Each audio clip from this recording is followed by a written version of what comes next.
বিশ্বনবী সাল্লাল্লাহু আলাইহি ওয়াসাল্লাম স্বপ্ন দেখলেন, বিশ্বনবী দুধ খাচ্ছেন, আঙ্গুলের ভেতর দিয়ে ফাঁক দিয়ে দুধ বের হয়, বিশ্বনবী দুধ খাচ্ছেন।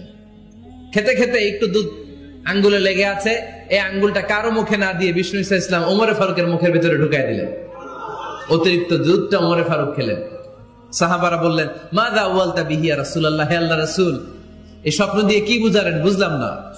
বিশ্বনবী সাল্লাল্লাহু আলাইহি ওয়াসাল্লাম বললেন, আওয়ালতু বিহি আল ইলম, এটা দিয়ে আমি জ্ঞান বুঝিয়েছি, কারণ অতিরিক্ত দুধের অংশটা আমি কাউরে না দিয়ে ওমরকে দিয়েছি, তার মানে ওমরের জ্ঞানের কোনো তুলনা হয় না। এজন্য স্বপ্নে যদি কেউ দেখেন আপনি দুধ পান করছেন, এটা প্রমাণ করে আল্লাহ তাআলা আপনাকে দ্বীনের জ্ঞান দান করবে।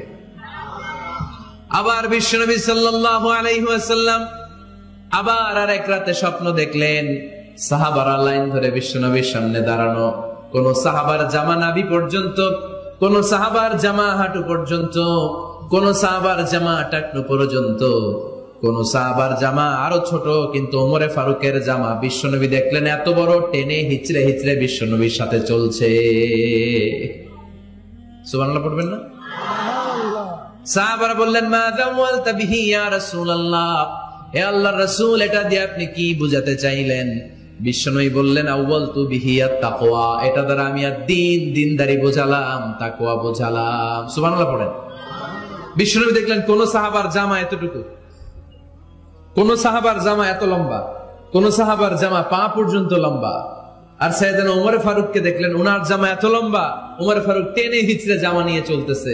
বিশ্বনবী বুঝাতে চাইলেন, ওমরের যেহেতু জামা লম্বা, ওমরের ভেতরে আল্লাহর ভয়, দ্বীনদারিও খুব বেশি। চিল্লায় বলেন ঠিক কিনা?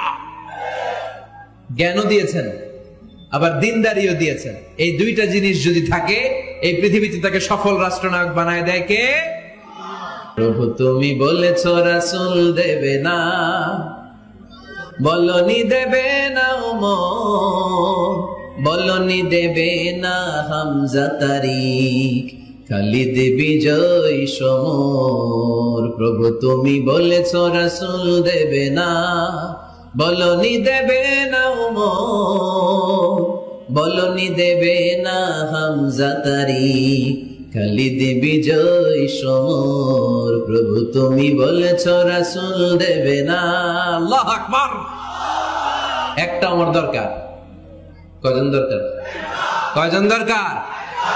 এই পুরা উম্মাহ, মুসলিম উম্মার মধ্যে ওনার পজিশন নাম্বার 3।